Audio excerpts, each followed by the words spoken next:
so that I can talk to the one and only Al Bell. Mr. Bell, owner and president, former president of Stax Records. Is that accurate?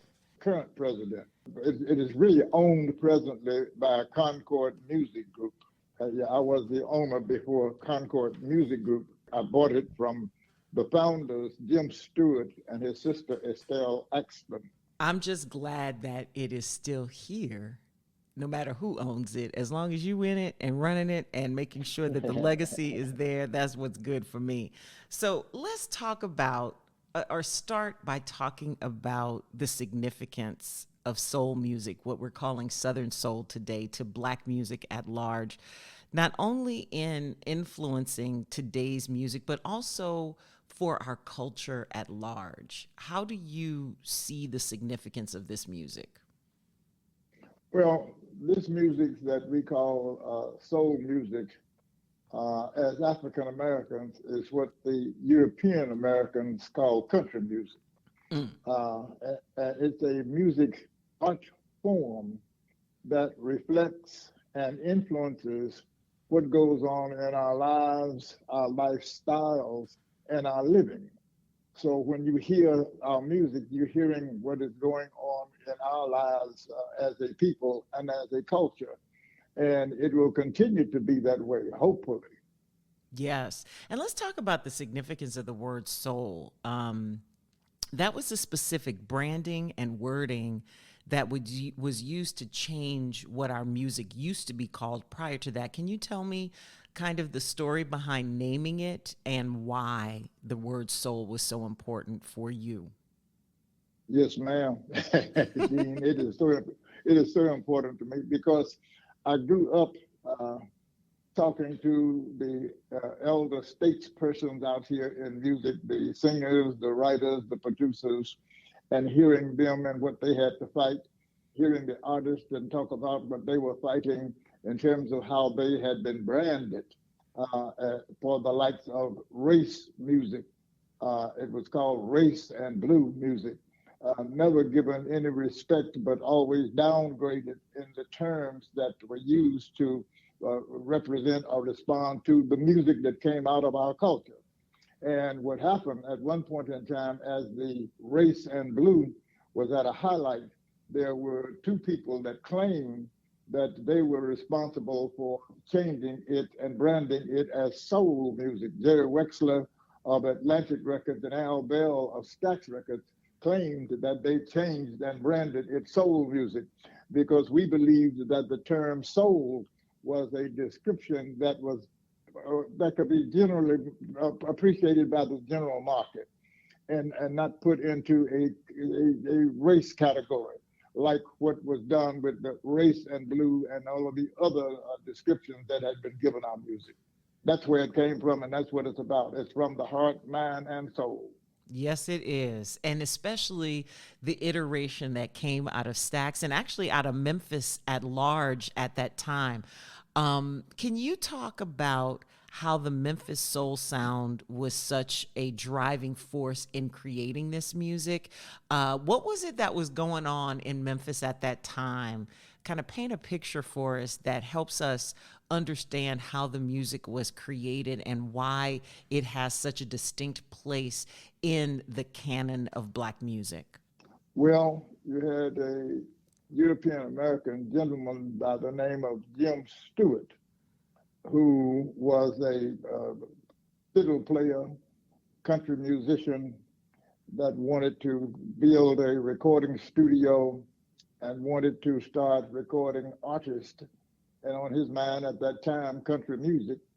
But he and his sister found a facility, an old theater there in Memphis, South Memphis, and they were able to get that theater at a reasonable price and take it and renovate it and turn it into a recording studio. But that recording studio that they turned into out of that theater was right in the middle of the Black neighborhood in Memphis, Tennessee, in South Memphis. And so the people coming through the front door of the retail outlet that his sister opened to generate a revenue for them, the people coming in were Black people because there weren't any country people, if you will, in their neighborhood. So the likes of David Porter and Isaac Hayes and others in that area, the writers and the musicians, Booker T or Booker T and the MGs, they started coming through the door. And that's how that music got started. Jim Stewart all of a sudden realized after he had done a recording on Rufus Thomas and Carla Thomas of the Thomas family, who really were the pioneers because Rufus helped create the sound, if you will, the rhythm feel, and played the music as they recorded it on radio station WDIA there in Memphis, Tennessee. And that's how it got started, and that's how it was born. And it was born of that black community. That black community, South Memphis, is where the likes of the, all of those artists came from in the early days of Stax, and others out of that area. Aretha Franklin came out of South Memphis. Reverend C.L. Franklin. I mean, many artists. I can't name them all off the top of my head now, but they came out of South Memphis. And so this music, Southern soul music, that's the Stax sound, was born in South Memphis, Tennessee. And it's amazing how just having a place to go in some place that was convenient for us created this entire movement, if you will. Yes, ma'am. That's really the key.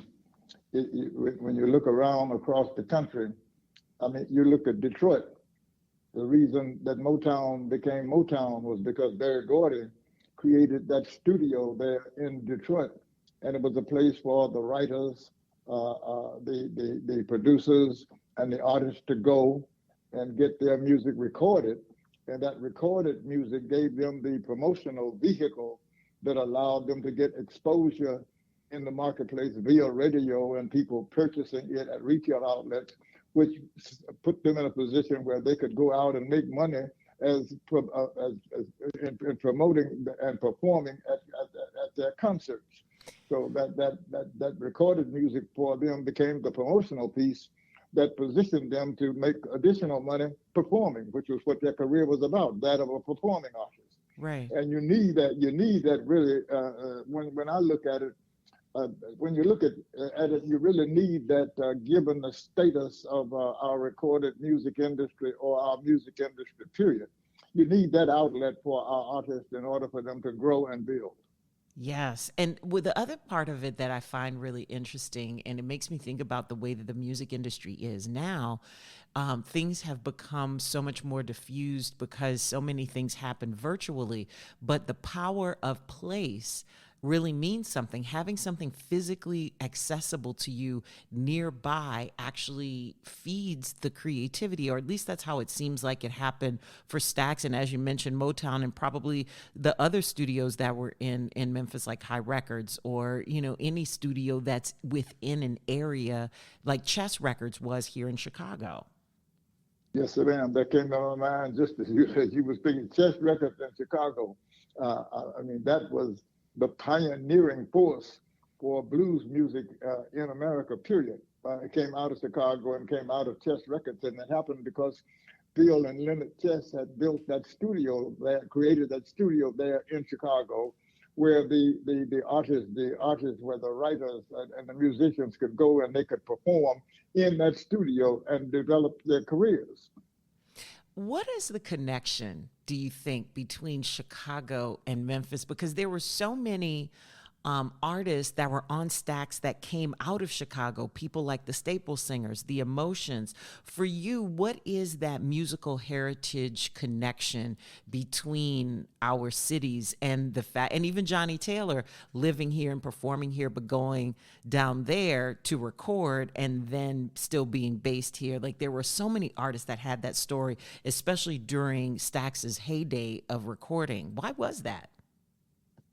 Well, what we had at Stax, and the same that what Barry had in Detroit with Motown, and what was done with the other in Philadelphia with Gamble and Huff, we created a recorded music sound, and that sound was made up of the musicians, starting with the rhythm section, the guitar, the bass, the drum, that rhythm section, which provided the rhythm feel for the artist and which provided the big basis for the sound that we had at Stax.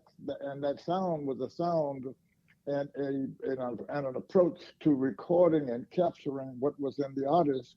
It was a production approach that allowed the artist to come in and learn the lyrics to whether they were from Chicago or New York, to learn the lyrics or to perform their lyrics and to perform those lyrics authentically.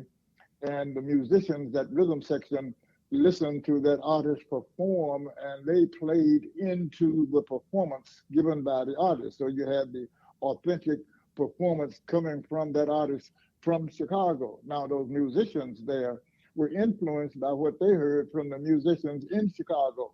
I mean, yes, ma'am. Yes, ma'am. It was, you go back to W.C. Handy. W.C. Handy, the king of the blues, if you will, in Memphis, Tennessee, was influenced by the blues musicians in Chicago. As a matter of fact, W.C. Handy did a major musical performance with and based on I think it was Howlin' Wolf out of Chicago, which became a musical performance that influenced Southern classical music as well as the music that we call the soul music. Wow. W.C. Handy. Yes, ma'am. Yes, ma'am. Chicago in Memphis, Tennessee. Now, so And I love how it's going back and forth, and it's like this exchange, almost like a musical conversation between two areas, two cities, two spirits. yes, yes, ma'am. Yes, ma'am. Yes, ma'am. It's that, and what's so important about that is those two cities. But I got to tell you, it's also the state of Mississippi. Mm. Yes, ma'am. I mean, Chicago influence comes from Mississippi, and Memphis comes from Chicago, which comes from Mississippi. It's that Mississippi River, that culture, that's the Mississippi River culture.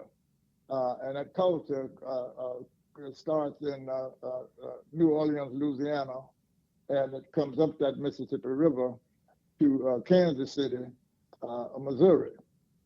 That's the culture that influences both Chicago and Memphis, Tennessee. That's the overriding culture. Oh, wow. I was talking to Willie Clayton about that recently, but him being originally from Mississippi, but also being up here in Chicago at one point in time, and I never thought about how the Mississippi Delta and how the geographical positions of where people were influenced the music. But now that you talk about it, and now that I've had those conversations, it is amazing how we got to where we are from not only the land that we were on, but the travels that we went and how we go back and forth. That's kind of magical.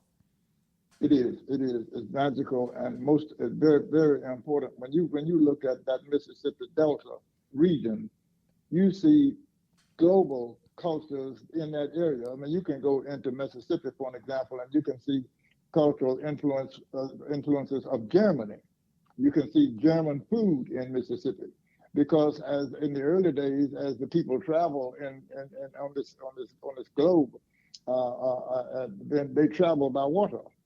And that's how they moved from one area to the other area. So it was natural coming into this country and this part of the planet for them to come to the Mississippi River. And that's why you have all of those influences in that, cultural influences in the Mississippi Delta because of that. Right, right. And like a lot of people, I always tell people, because I'm originally from Louisiana, and I'm like, New Orleans was a melting pot. It was like, Italians, Germans. It wasn't just the French and the Spanish, which I think is the most, prominent way that people connect, especially South Louisiana. But other people came there and made an impact, in addition to, the people who are those of us who are descended from slaves, who were in that area, and also the freed Black people and the Native Americans who were in the area. All of those things, mixed together. And I don't know that we know enough about where our music comes from on all those different levels. What do you think people should know about, especially because this is Black Music Month? What should we know that you don't think most people are aware of when it comes to Black music and how it has come to be what it is now? The thing that you and I are attempting to discuss right now, and fundamentally, we need to put, which is where I learned it, the little bit that I know about it, back in our schools, Yes. so that we start teaching for the benefit of understanding the music, but also the importance of music and how it affects us as human beings, and how that music has a positive influence and impact on our students, increasing their ability to learn and to grow in the learning process. So we need to know all about that music and need to know the importance of music, period. And that needs to be taught. So we, once again, because we were taught in our segregated schools, Mm-hmm. yes, ma'am, we were. Because the people of that era knew the importance well, they knew the importance of music as it relates to assisting us in learning, and in terms of attitude, and how we think, because it influences how we think. The positive influence of music, and we can't let that go. It's art. It's an art form also, and from a cultural standpoint, we have to continue. We must continue to teach it. We must continue to influence others because of its impact positively on human beings and their thinking. Yes, I couldn't agree with you more. I grew up in a household with a music teacher who also taught during a time of segregation from the early part of her career. My mother did, and she always agreed with the same thing. And she even said later in her life that she felt like the quality of education changed when integration happened, when it came to how we cared for each other. She was like, we shouldn't be separate but equal, because it never was that. There was always separate standards or what have you. But she was like, when it came to how we cared for each other, in terms of our resources, that part was always strong. And there is something to be said for us trying to take care of each other. And I feel like that's what you did at Stax, especially, watching the documentary on HBO, which was so excellent. And I'm so glad that part of history has been told. And I know Mm. that there are more layers to it that you probably haven't gotten to. I wanted to see the stuff that ended up on the editing room floor personally. But how do you feel about the way that Stax and now with the museum continues that legacy of impacting Black culture? Because much is made of Motown's connection to and the artist's role in the civil rights movement, but the documentary that just came out about Stax also highlights your label's legacy in that struggle, especially from that crucial moment in the 70s forward, when you talk about Watt Stacks and things like that. So when it comes to political, economic, social, cultural impact, what do you think is the label's rightful place in history? Wow. Well, uh, I had, and I've reached a point in my life where I don't hesitate anymore to say it. I had, based on the influences on me, I had an influence on what took place uh, in the Stax operation from the day that I stepped in the door in 1965, until uh, those doors of that recording studio closed on McLemore and College in Memphis, Tennessee. What I was influenced by Mrs. Daisy Bates. Mrs. Daisy Bates out of Little Rock, Arkansas, is the one that pulled together the Little Rock Nine, Mm-hmm. that integrated Central High School, and I learned from her philosophy, what she was thinking, and what she did publicly, and what she thought that she did not talk about publicly. And I think if she was alive today, she would probably say, we need to relook that whole thing, Mm. uh, and see what we lost, in it. We gained a lot, but we lost even more. And the problem, of course, or the challenge is finding the balance. And I don't know, I hope and pray that as we speak and others hear us and others act in life and living today, that we set out to try to regain some of what has been lost and what we are losing from a cultural standpoint. And it takes us talking about it and getting up off our buttocks and doing something about it. I mean, to talk about it fine, but let's get up off our butts and do something about it. We need to change the situation and get back to being where we were back in those days, just past the slave cultural period, where we were more dependent upon each other then. We got a little bit of freedom or a little bit of independence, and we lost that seemingly need to be a part of living with each other and a part of supporting each other. We need to get back to reinstate supporting each other and working together once again as a people. Yes. And not necessarily separating ourselves from other people, but working together as a people and in a manner where it supports and aids other people. I mean, we can support society overall, but more importantly, the best way to do it is to support each other so we can help the masses. Yes. Ooh, that's so powerful because it's all about community. And that is how, the cultures that we came from got to the greatness that they were in the motherland. Yes, ma'am. One of the things that I think was really clear in the documentary as well that I really wanted to talk to you about was all the different factors impacting the way you did business that had absolutely nothing to do with the music. How do you think race, image, perception of the music, or even the style of the music affected the success of Southern Soul and or created challenges for it? Especially when you think about things like crossover appeal to a general market, and the social movements and political movements that were going on at the time, and how music was such an integral part of that.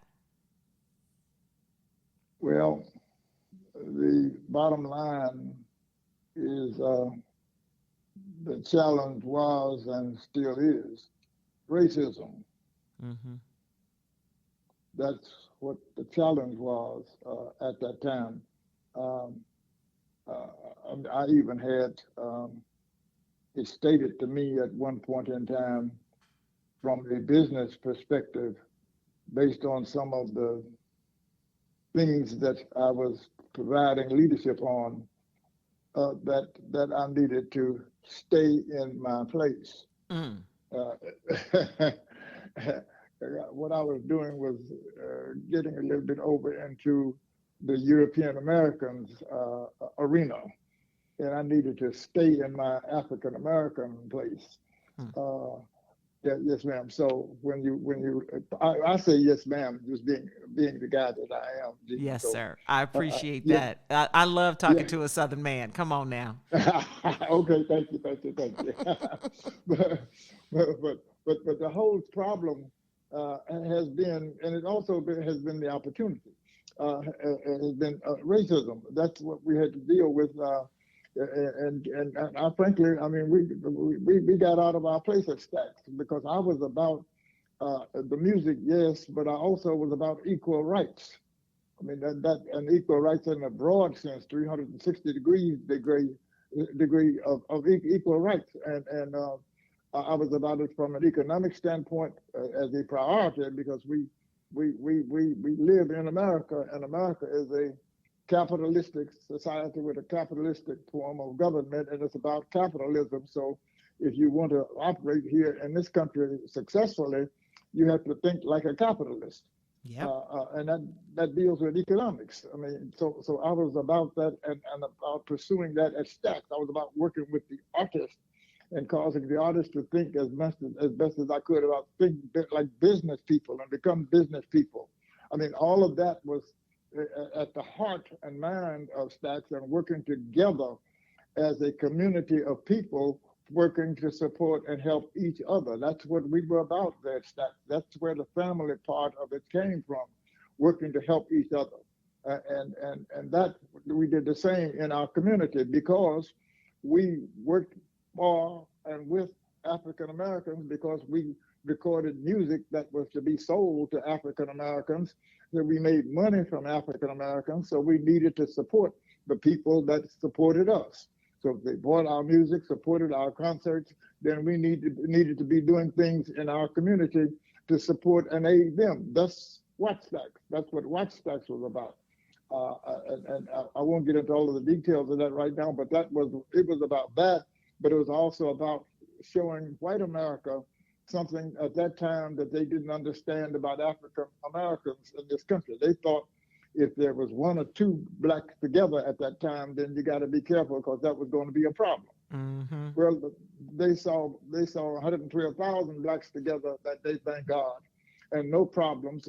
We were together all day there, long and into the night, and not one single incident, not one single incident. No white police officers. I wouldn't allow white police officers in because I mean I never intimidate the black people. But no white police officers in. No police. Our police officers. Our captain was Melvin Van Peebles, who was the motion picture producer. Yes. And no guns anywhere, nothing, none of that. So white America could see blacks and not creating problems and realize, well, it's not like that with black people. So they could see black people acting like family people because that's what black people were like. So they saw family when they saw Watch Stax. They saw the little 12-year-old girl out dancing and enjoying themselves with the older man. I mean, that was the purpose of Watch Stax, to show African Americans themselves and to show white America we are a family people just like the rest of the ethnic groups in this country, just like the Italians, the French, the Germans, or whatever. We are the same way. So understand and perceive and accept us that way and stop this other crap that's going on. Yes, indeed. Preach, my brother, preach.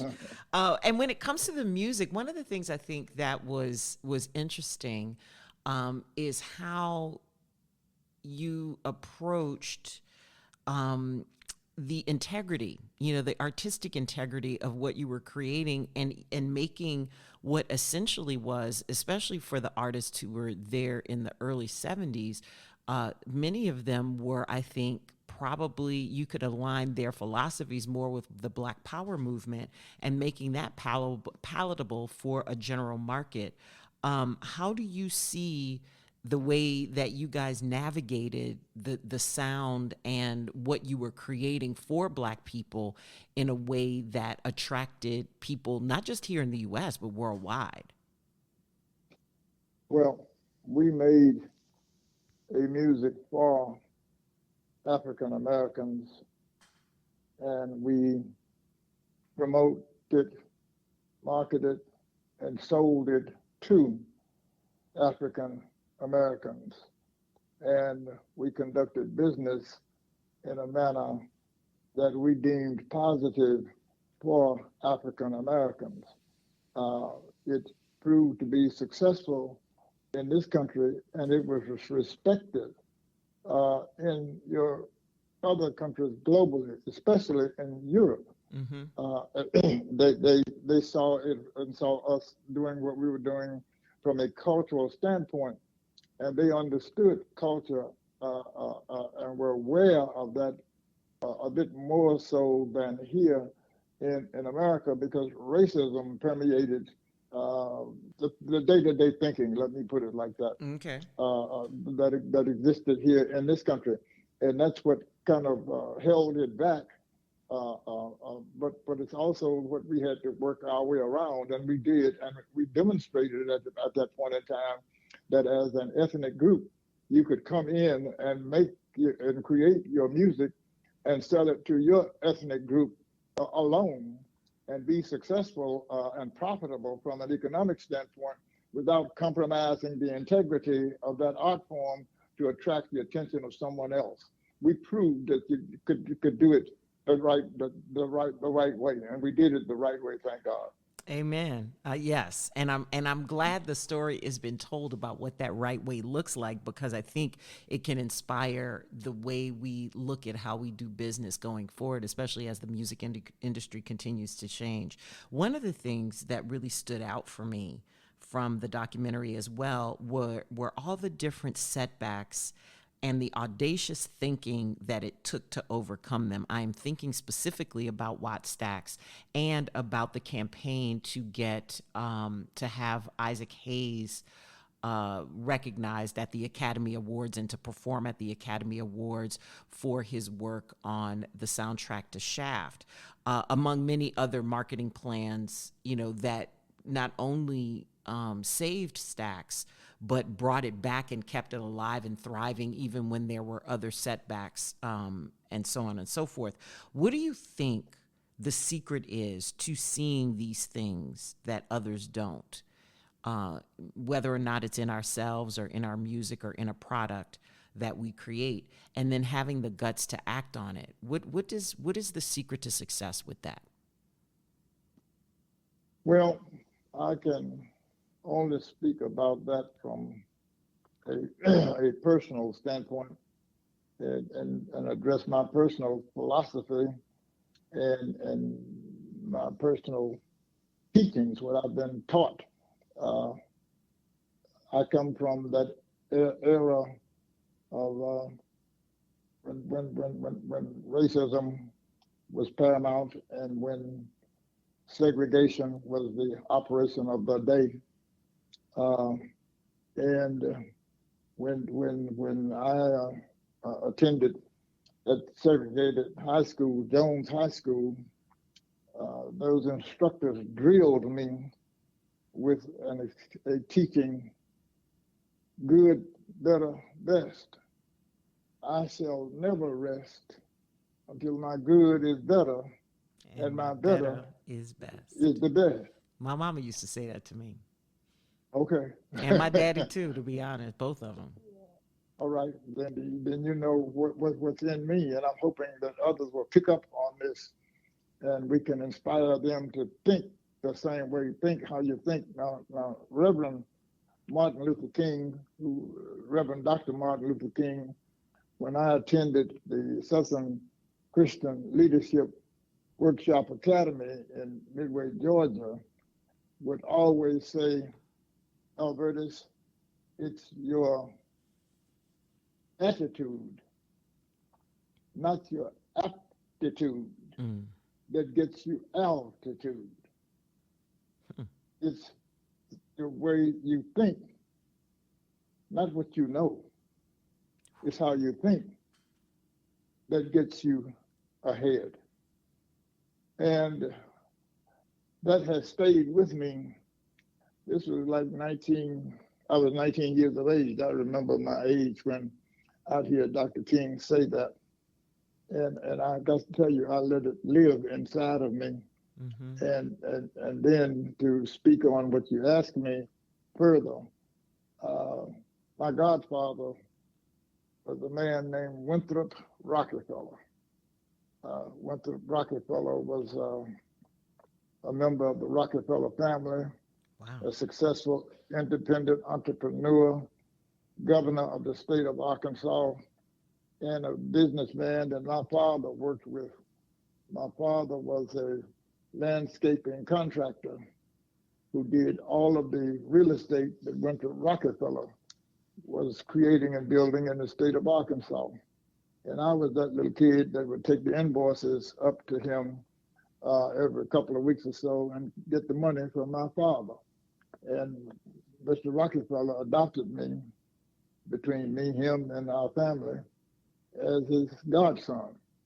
And he introduced me to, and I want to share it with you and your audience because it had a real impact on me and my thinking all of my life and still today, but it speaks to what you asked me. It's a poem that Mr. Rockefeller had in his office that influenced him, written by Edgar A. Guest. It's titled, It Couldn't Be Done. Somebody said it couldn't be done, but he, with a chuckle, replied that maybe it couldn't, but he would be one who wouldn't say so till he tried. So he buckled right in with a trace of a grin on his face. If he worried, he hid it. He started to sing as he tackled the thing that couldn't be done. And he did it. There are three verses in that poem. I'll just read the one verse, but I encourage the listeners to get a copy of that. It couldn't be done, written by Edgar A. Guest, because it can be done. And I think I have the audacity to say I did You did. And you it. did. Yes, I did. Of Yes, I all did. of all the challenges that you had at Stax in particular, and all the ways you figured out to overcome them, what is the one you are most proud of? Wow. Or perhaps Huh. the one you find most significant in impacting the way that Stax influenced the culture and the music? Well, that we and I never compromised my integrity for any purposes. And I assure you, many were thrown in front of me, Mm-hmm. but I never compromised a spirit for my people. And I stand for my people today. Uh, they attempted to buy me out. They attempted to give me and offer me all kinds of situations that would have been very profitable to me, but it would have been selling out my people, my African American people. And I would not do that and will not do that for anything. That I'm proud of. I'm proud that I was raised by my father and mother and by people in my family and in neighborhood, in our schools, uh, to think that way. I'm proud of that. It comes from our culture, or came from our culture. I'm saying came because I don't know how much is there today, Mm. but I'm proud of that, and thank God for it. I want to close by asking you and getting back to the music that you clearly love, because this feels like a mission for you, on a few different levels. But the music is what connects it all, and that's how you got into it. And a lot of people don't know you did write one of the Staple Singers' biggest songs. So, would you tell us a little bit about the story of that? And then I have one more question for you after that. Well, I say that and acknowledge that that song titled "I'll Take You There" was written through me, and it happened after the murder of three brothers in my life and in my family. And after the third one, I didn't think I could take anymore. Uh, I had to fight, even with the help of some friends, to go to the funeral. Uh, and prior to that, to just get together with family and friends as they spent the time acknowledging his murder, his death. But I couldn't go in with them. So I went out into my father's backyard, and he had an old school bus parked under a tree there that he used back in the day to haul cotton choppers and cotton pickers. And I got up on the hood of that old school bus and I laid there thinking about my brother's death. And I started crying. And out of me came, I knew a place. Ain't nobody worried, Mm. ain't nobody crying, ain't no smiling faces lying to the races. I'll take you there. And it's a state of mind, not a state of being. It's a state of mind. I'll take you there, not a state of being. It's how you think. That's what it's really all about, how you think. And that's kind of the theme of what we've been talking about throughout this whole conversation is about how the music expresses what we think and how it influences the way we think in return. That is a Yes. beautiful, moving story, and and knowing the where it comes from gives that song so much more meaning because the way Mavis and everybody in the Staples family sang it, you felt it, Mhm. but to know Yes. that intention and that feeling happened all the way back from your heart. And I love how you say it was written through you because so many things come through us that are not of us. Yes, ma'am. And that's where that soul comes from that music. Do you have a favorite soul song or artist, other than ones that you have written and produced, perhaps? But I'll let you include whatever you want because at this point, Mr. Bell, you get to you. It's your game. This your world. We just in it. You're precious. I really don't. I love uh, the majority of our soul music. There's one that comes to mind all the time. It was one by Little Milton titled "We're Gonna Make It." We Mm, may not have a cent to pay the rent, but we're gonna make it. And that attitude, that philosophy, that thinking, and that song, that thinking is something that I cherish. We're gonna make it. No matter what's going on, we're gonna make amen to that. Amen to it. that. Final We're gonna make question. it. I did lie when I said my last question was the last one because I got one more. What are your hopes for the future as we wrap up Black Music Month?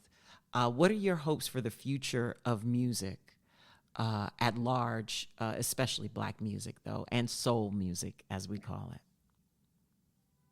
That we continue to pursue the integrity and authenticity of the art form. Yes.